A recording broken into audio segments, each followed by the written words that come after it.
Yeah. Hello, this is your friendly neighborhood brother Guevarra, Guev as in Valley, Arra, a member of the Church of Jesus Christ of Latter-day Saints, Irvine State, in Southern California. Today we're going to be reading from Mormon America, The Power and the Promise, written by Richard N. Ostling and Joan K. Ostling. Ooh. The voice you heard there in the back was Doug, who's going to be picking the topics Okay. that we will hear. This was written in 1999, so some of this is going to be out of date. So I'm just going to read it, without changing anything. So, 22 chapters in the book. Some topics are Sealed with Blood, Beginnings, A Very American Gospel, The American Exodus, Polygamy Then and Now, Redefining the Kingdom of God, almost mainstream. You can stop me if you really want to hear one. Oh, Mormons, the kingdom of God. Redefining the Kingdom of God. Yeah. All right.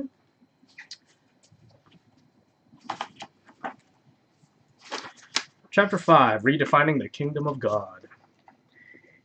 In 1887, the United States carried out an astonishing act. A nation founded upon the principle of religious freedom, which had enshrined that principle in its Constitution's Bill of Rights, passed a law that dissolved a church. The denomination involved, the LDS Church, was, as the historian Martin Marty has written, safely describable as the most despised large group of the day.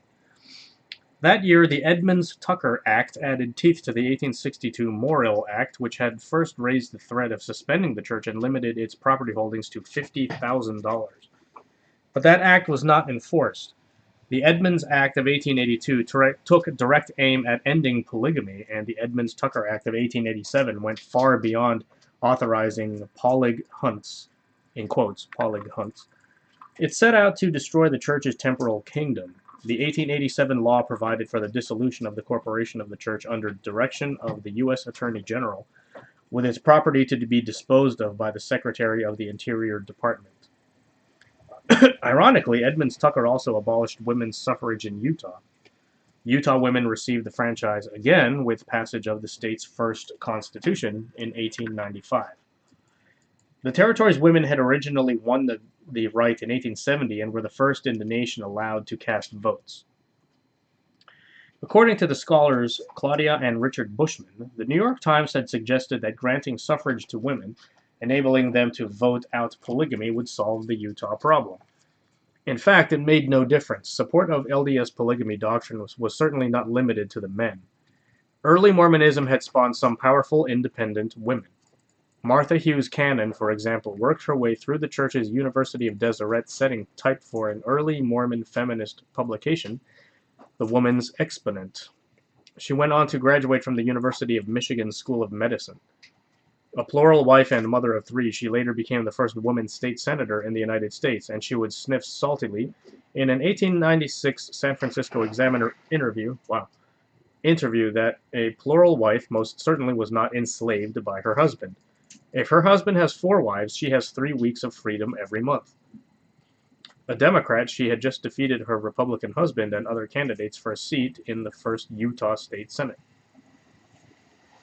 In the crises developing a decade before statehood, church authorities had seen the Eschiet coming. I don't know what that word means. Please leave a comment. Escheat. Eschiet coming. Earlier still, Brigham Young had sometimes secretly arranged for leaders to hold church properties to avoid the threat of government confiscation. Now, President John Taylor worked to circumvent Edmunds Tucker, passing title of properties to members who would hold them as trustees for the church, to specially created separate nonprofit organizations or to ward and stake organizations, and selling or transferring other holdings to individuals or associations on the understanding that they would retain them for later church use.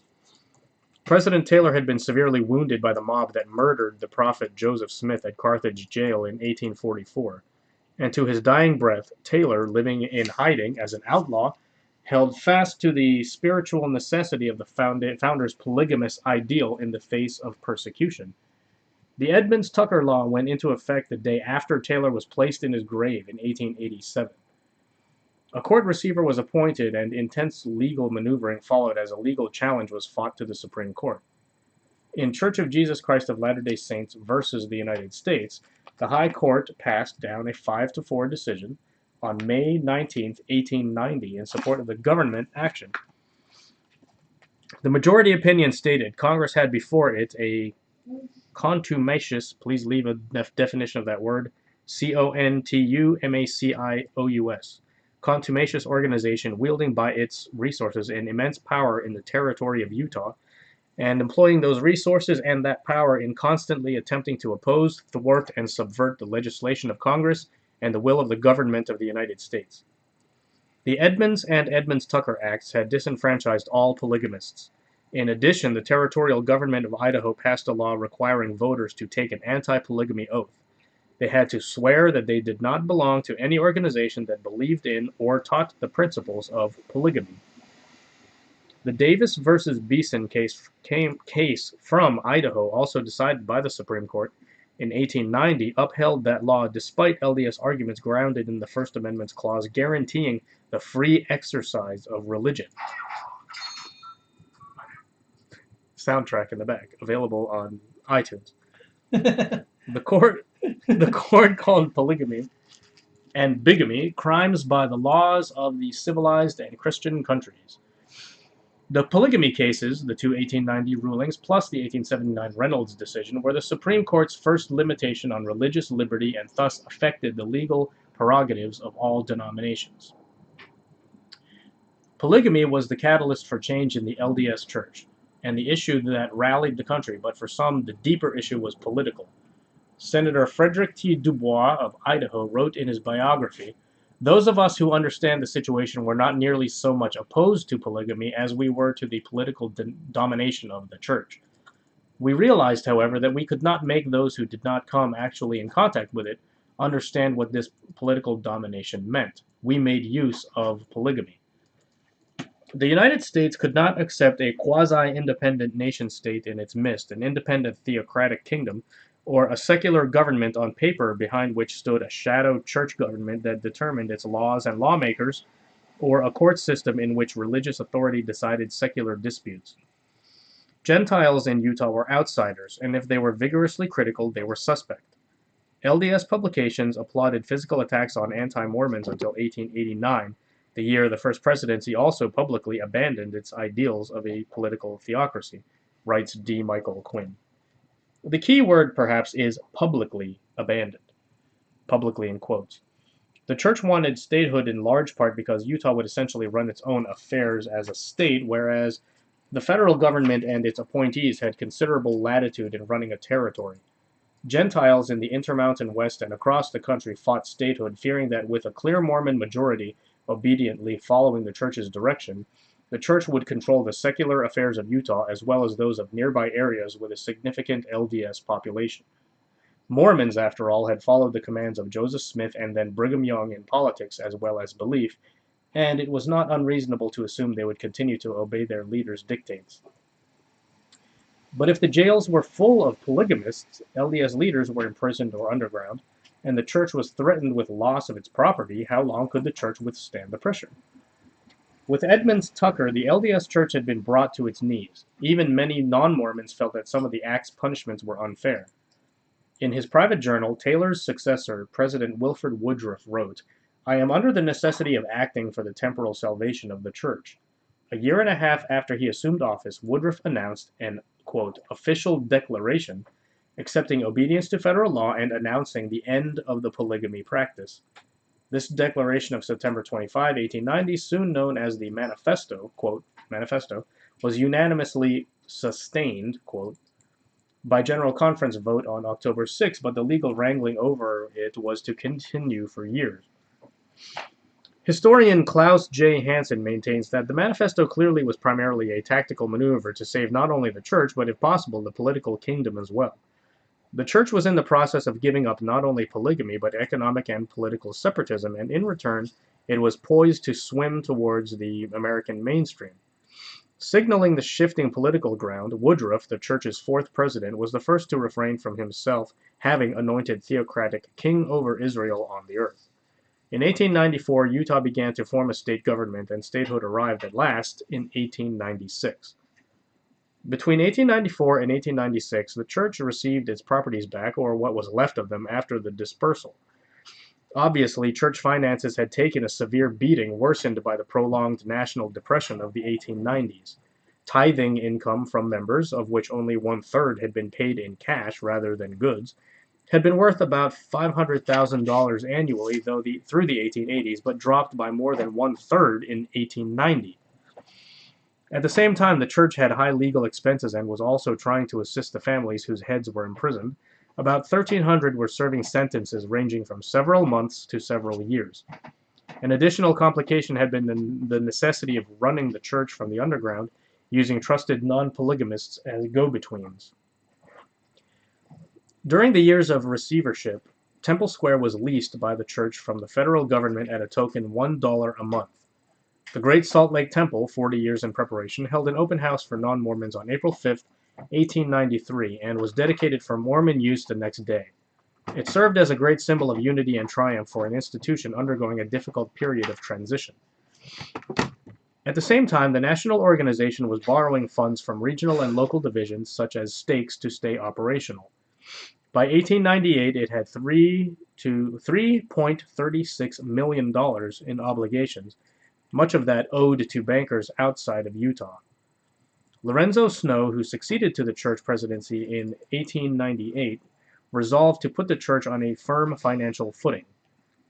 When the prophet's nephew, Joseph F. Smith, became church president in 1901, he continued Snow's policy by re-emphasizing the importance of the tithe and moving toward cash rather than in-kind contributions, issuing $1 million in bonds to pay indebtedness and divesting the church of some unprofitable business ventures. Roger Judd Clawson, the first polygamist convicted and imprisoned by the federal government, was ordained an apostle in 1898 and served as the church's accountant over this period. Clawson had originally earned his living as a bookkeeper for his brother's wholesale dry goods business. That's right, Dwayne's here, so that's why we didn't say don't call. Can't talk right now. We're making a video. Can I call you later? Okay, let's do it. Who's that? We already had dinner. We're in a video right now, so I gotta go. Okay. Bye. Who's that? Friggin' Max trying to give me.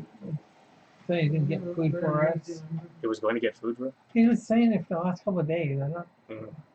know where it's getting at this. While serving his prison sentence, he earned money by teaching bookkeeping classes to fellow inmates at 25 cents a lesson, or 60 lessons for $15, earning $500 towards the support of his own family. He considered this a bargain. He had paid $45 for the same course.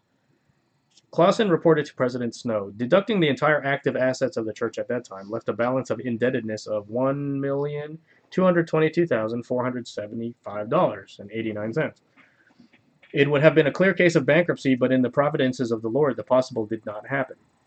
Stake presidents and bishops were called to Salt Lake City for an April 1899 conference with one topic on the agenda: tithing. It was estimated that in 1890, only 17.2% of members were tithe payers. President Snow traveled around preaching and exhorting members to tithe, and by 1901, the number had jumped to nearly 30%. The early years of the 20th century were prosperous, and with the increased tithing receipts, which now were arriving mostly as cash, the divestiture of some church business ventures, and conservative fiscal policies, the church had paid off every dollar of its indebtedness by 1905. Tithing had for some time been officially linked to temple recompence, the required permission in order to participate in sacred temple activities. In 1910, under President Joseph F. Smith, that tithing requirement began to be strictly enforced. The economy of the region, meanwhile, was changing significantly. The railroad, as expected, brought in non-Mormon influences, commercial and otherwise, and firmly tied the Great Basin economy to the nation at large. Edmunds Tucker had dissolved the Perpetual Emigrating Company and seized its assets, but emigration had already slowed to a trickle. Economic conditions in England and Scandinavia had improved relative to Utah, and church authorities began to encourage saints to build the Lord's Zion wherever they already lived rather than to gather in the Intermountain West. Discouragement of foreign immigration began in the 1890s and became official policy with a 1907 First Presidency pronouncement which was reiterated in 1921 and again in 1929. There was also some outmigration within the United States among saints seeking economic opportunity beyond the Great Basin. Mining, largely in non-Mormon hands, increased in economic significance, as did other non-Mormon commercial interests. Church authorities lifted their boycott against Gentile businesses in 1882. The communal cooperative movement had largely died or had been turned over to private interests. An increasing number of enterprises were independently owned and operated for profit by private Mormon members, ordinary business not directly controlled by the church. The church's principal divestitures, begun by Snow and continued by Smith, included the sale of the Deseret Telegraph System to Western Union, the Utah Sugar Company, although the church retained the majority stock interest, Utah Light and Railway Company, later part of the Utah Power and Light Company, the Salt Air Resort and Recreational Companies, and various mining companies, including iron and coal claims near Cedar City. I'm going to take a break and drink some water. Just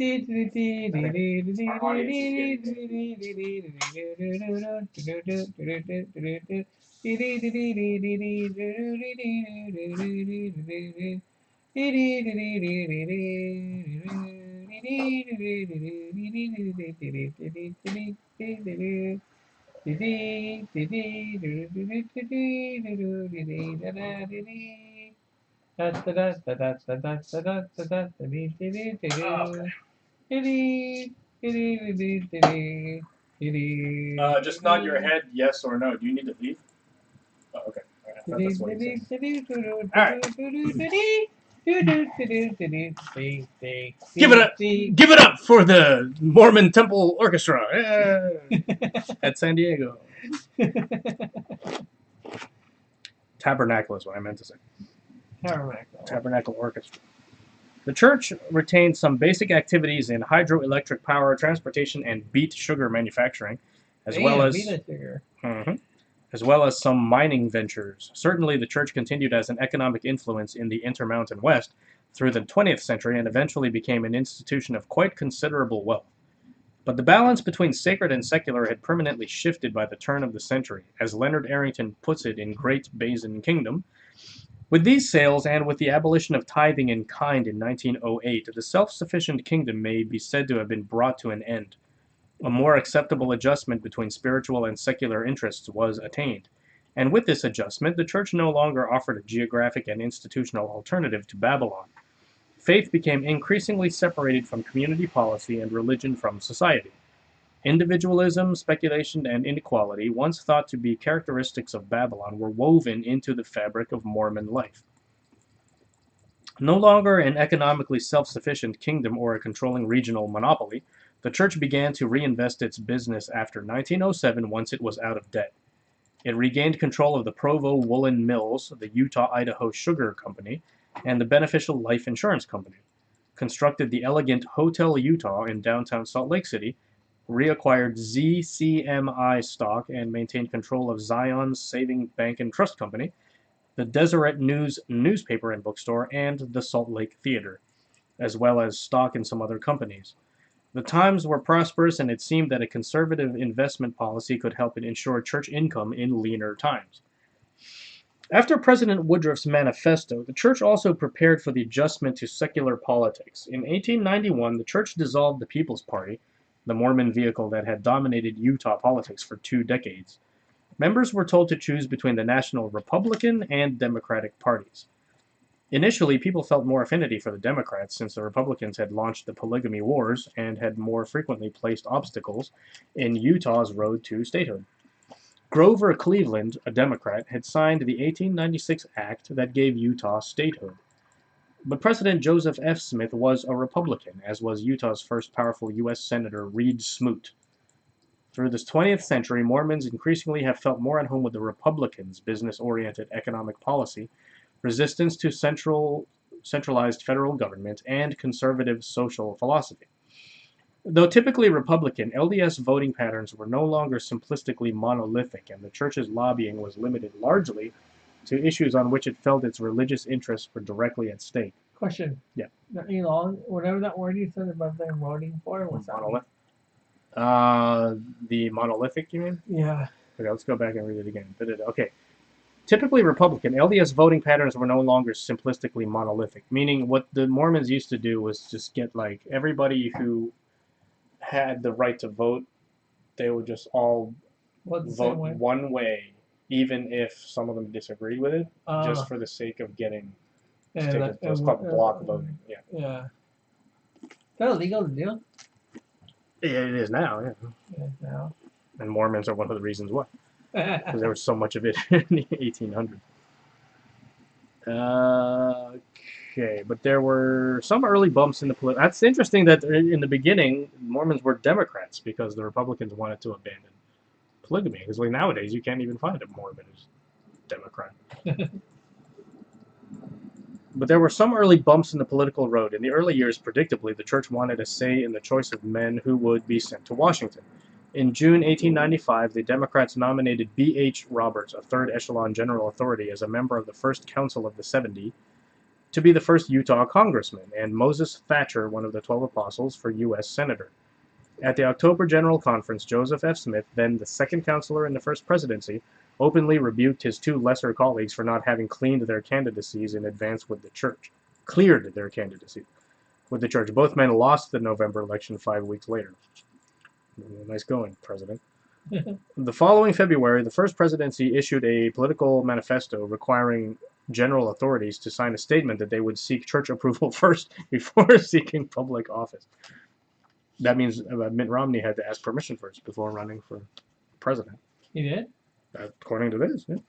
Oh. It's been signed by the church. So Joseph Smith ran for president? Did he have that at church? No, because that was before. Oh. Yeah, he started everything, so he could do whatever he wanted. And he did. And it got him killed, too. Yeah. Both Roberts and Thatcher refused to sign and were suspended from ecclesiastical office.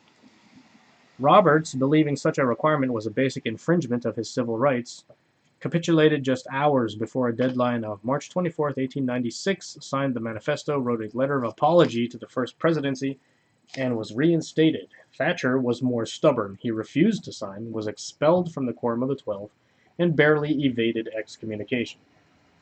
Roberts, probably the most interesting intellectual ever to achieve appointment as a general authority, ran for the U.S. House of Representatives again 2 years later, this time with church clearance, and won with a 7,000 vote margin. But he never was allowed to take his seat in the House. A polygamist who openly continued to cohabit with 3 wives, one of them possibly married after the manifesto, Roberts aroused anti-Mormon, anti-polygamist emotions to a new fever pitch around the country. Opposition groups ranged from the Protestant Ministerial Alliance of Utah to the League for Social Service. William Randolph Hearst's New York Evening Journal conducted an effective anti-Roberts crusade, including a serial publication of Arthur Conan Doyle's first Sherlock Holmes mystery, A Study in Scarlet, retitled Mormons, The Curse of Utah. The paper also ran an extensive series of non-fiction articles filled with research by the flamboyant Charles Mostyn Owen. Underlying the furor was the suspicion that church authorities were hiding new post-manifesto marriages. In fact, they were, as shown by the well-documented research of recent historians, including B. Carmen Hardy and D. Michael Quinn. A petition that claimed to have... Yeah. Dwayne, you're going to be sleeping. Sleep over here because you're right next to the mic and definitely pick up your snoring. Sleep over there where the blankets are and with the blankets because you're further away. You're going to be loud, but you're like right next to the cameras. Let's get this ready for the next one. All right, so basically what we're talking about here, the guys were still practicing polygamy in secret even after they abandoned, on paper, the practice of polygamy. A petition to have 7 million signatures protesting the seating of Roberts was presented to the Speaker of the House. 28 scrolls wrapped in an American flag and probably including some duplicate signatures as well as the signatures of children. Oh man, they probably had Eileen Dover, Haywood Jabloni. When a vote was taken after hearings, Roberts lost 268 to 50. A monogamous Mormon Democrat, William H. King, later took his seat. Roberts continued to speak out and over the years frequently took Democratic stands not popular with Mormon leadership. The next case splashed in national headlines was that of Reed Smoot, a member of the Quorum of the 12 Apostles who was elected to the U.S. Senate in 1903. Clergy had occasionally won seats on Capitol Hill, but to this day, Smoot is the only person to serve simultaneously in the Congress and as a high governing authority of a major religious body. As with Roberts, organized opposition spread from the Salt Lake Ministerial Association and other non-Mormon Utahns across the country with charges that Mormons, possibly including Smoot himself, were still practicing polygamy. The claim was true for Mormonism but false for Smoot. Hearings dragged on until 1907, with more than 3,000 pages of testimony, though Smoot was allowed to occupy his seat throughout those years. The church itself was on national public trial along with Reed Smoot. The manifesto itself had said nothing about whether cohabitation with pre-manifesto wives would continue. 5 days after publishing the declaration, Woodruff had told his apostles, "This manifesto only refers to future marriages and does not affect past conditions. I did not, could not, and would not promise that you would desert your wives and children. This you cannot do in honor." Whatever the law provided, many Americans felt that was reasonable, and pre-1890 polygamists were rarely prosecuted. In March of 1904, Church President Joseph F. Smith was called to testify. He was an open polygamist with 6 pre-manifesto wives, 1 divorce, and an eventual total of 48 children, 13 of them post-manifesto. He assumed the tacit, please leave a definition of the word tacit, T-A-C-I-T, amnesty toward pre-manifesto commitments, though in 1906 he was to be convicted of unlawful cohabitation and fined $300. Before Congress, Smith was candid about his own continuing cohabitation but flatly denied all new post-manifesto marriages by the church.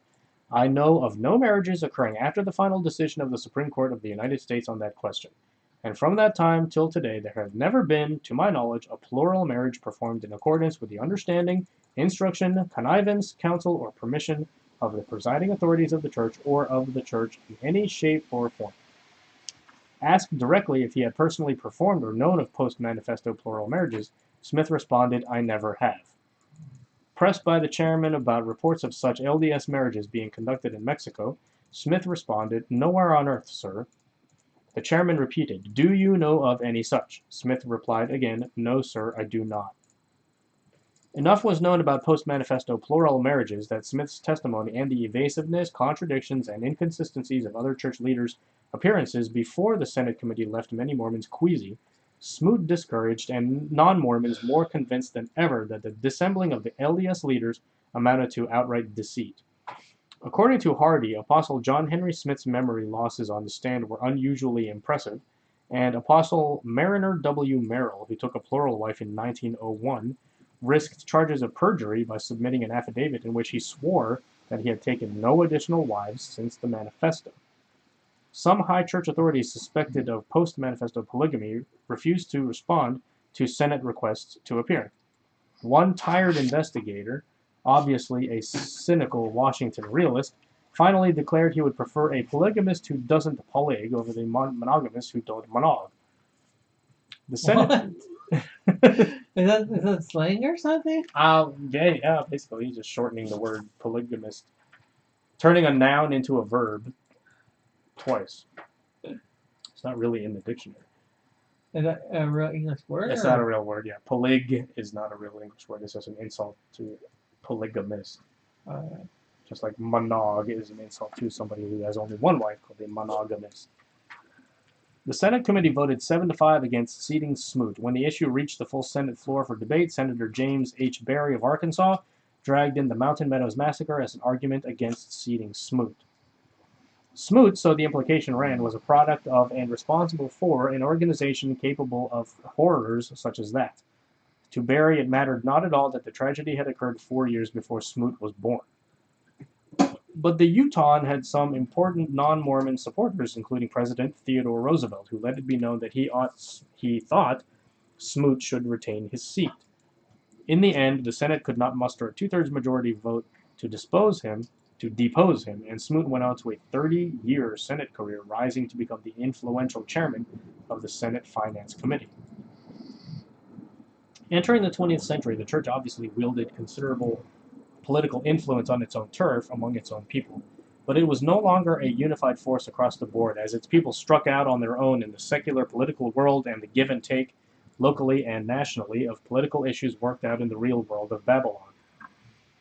The polygamy issue that trailed Mormons into the 20th century, and still does, owing to the continuing activities of the schismatic Mormon fundamentalists, could not disappear instantly with Woodruff's 1890 manifesto.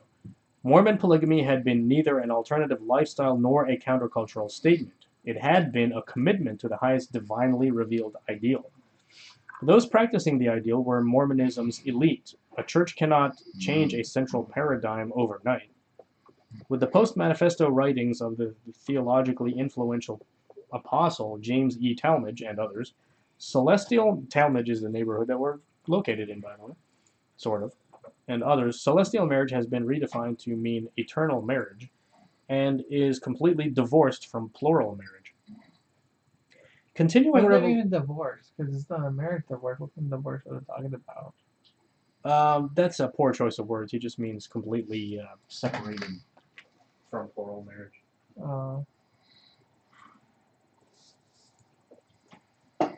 Meaning it no longer has anything to do with it. Okay.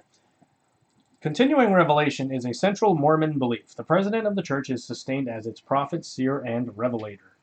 Some historians believe that Joseph Smith Jr.'s sure sense of his own religious authority and his undeniable charisma were key factors in the new church's growth.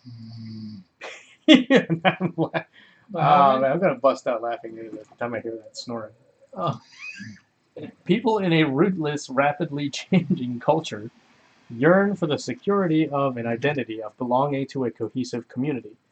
The Mormon Church proclaimed certainty, the sure keys to eternal truth, and for decades polygamy had been one of those keys.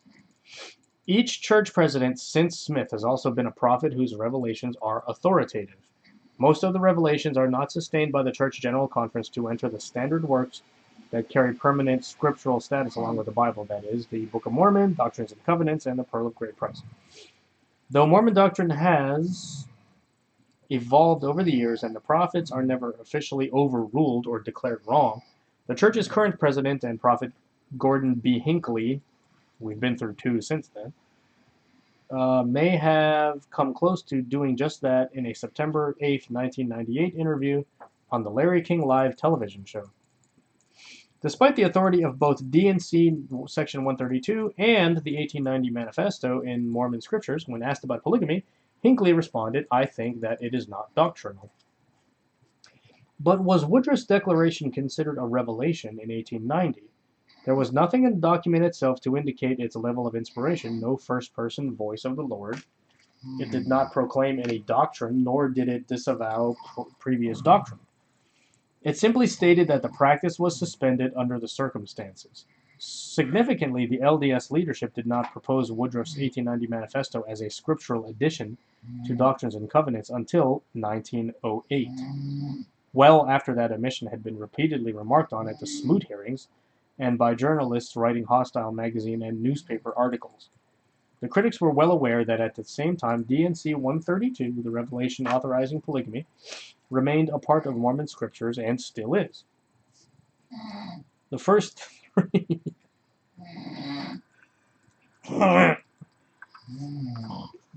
three of the manifesto's 5 short paragraphs were a denial of newspaper stories reporting on the Utah Commission's forthcoming annual report.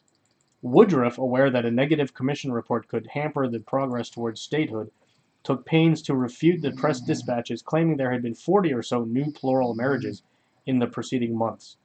The concluding 2 paragraphs asserted that nothing in my teachings to the church or in those of my associates during the time specified can be reasonably construed to inculcate or encourage polygamy. Please leave a definition of inculcate, I-N-C-U-L-C-A-T-E. And so church members should follow his example in submitting to the law. He concluded, "I now publicly declare that my advice to the Latter-day Saints is to refrain from contracting any marriage forbidden by the law of the land." Among the apostles Woodruff consulted about the manifesto before releasing it to the press were Franklin D. Richards and Mariner W. Merrill. During the time span discussed in the declaration, which denied that new plural marriages had taken place, Richards had performed 10 of these ceremonies, and Merrill himself had taken a new plural wife. I'm convinced that somebody in the early days of Marvel Comics who created Fantastic Four must have been Mormon, Yeah. because Reed Richards and Sue Richards' son is named Franklin D. Richards. Oh, really? So it's got to be named after the apostle. The manifesto and post-manifesto activities left a large credibility gap noticed by non-Mormons as well as Mormons. Top church authorities themselves were divided. A number of apostles took post-manifesto wives, 4 of them during Lorenzo Snow's brief presidency. 1898 You having fun? to 1901, unintentionally, yeah. In the first 3 years of his presidency, Joseph F. Smith helped plan the continuation of plural marriage, sending apostles to Canada and Mexico to establish avenues for plural sealings to be performed in those countries, and advising apostles on how to duck subpoenas to testify in the Smoot hearings. So basically, they would go across the border to get their marriages legal and then come back. Eventually, the uproar became so great that John W. Taylor, son of the late church president, who was Smith's Canadian emissary, and Matthias Cowley, sent to oversee plural marriages in Mexico, were made scapegoats and resigned from the quorum of the 12 apostles in 1905. In 1911, Cowley was stripped of the right to exercise his priesthood privileges, and Taylor was excommunicated. Cowley's full membership was restored in 1936, shortly before he died, and Taylor's posthumously in 1965. According to Quinn, the last post-manifesto plural marriages known to and personally authorized by Joseph F. Smith took place Look his nose up. in 1906 and 1907. In October 1907, not long after Smoot's seat was validated by vote of the Senate, Anthony W. Ivins, who had conducted dozens of post-manifesto plural marriages in Mexico, was sustained as apostle. Altogether, according to Hardy's count, 262 documented plural marriages involving 220 LDS men were solemnized and sealed between October 1890 and December 1910. You want to film a different video now, which is intentionally humorous, so we can laugh at it? Let's pick this up again. How far are you on there? How far is Right, 4 more pages of this chapter. We'll you pick want to this up finish again. it or No, let's do something. don't pull it? It's a library book. Who cares? Here's the book. It has feelings. What? Books don't have feelings. Books have feelings. Don't pull it. Come on, Charlie. Let's go to Chocolate Mountain. I don't want to. Come on. Stick a banana in your ear. Alright, so we'll continue that in another video. Stop in a minute. When there's not snoring. Talking about random stuff about church. Yeah. I don't think it's like getting going somewhere right now. Okay. Church. Tell us like what's going on. In the There's a church. party on December 15th up in Fountain Valley that I'm not going to go to. Well, first of all, I have to work anyway, so I'm going to miss it anyway. But even if I wasn't working, I wouldn't go because last year I went to that party and I legitimately won the trivia contest, and they didn't give me my prizes. What? Because they put somebody on my team who was a co-writer of the questions. So they claimed he knew all the answers to the questions. What? But all he was doing was buzzing in. He wasn't answering any of the questions. I would signal him. I would tell him the answer. He'd buzz in. Right. And then they said, "Oh no, you have a ringer on your team, so you're not allowed to get the prize." So, Fountain Valley, you're boycotted. Baloney. I went to the wrong place, so I need even longer time. Maybe like 2 minutes. 2 minutes of not of random stuff. I could stop it when I'm flying there. That would be something I could do. Why don't you describe to the audience that's watching this what that is that they're looking at? That guy with the flapping wings look like he's on fire. That is like a phoenix kind of thing. Ooh. It's a flaming hippogriff. And I'm going to the Darkroom Fair to get my buff that's going to run out in 9 minutes.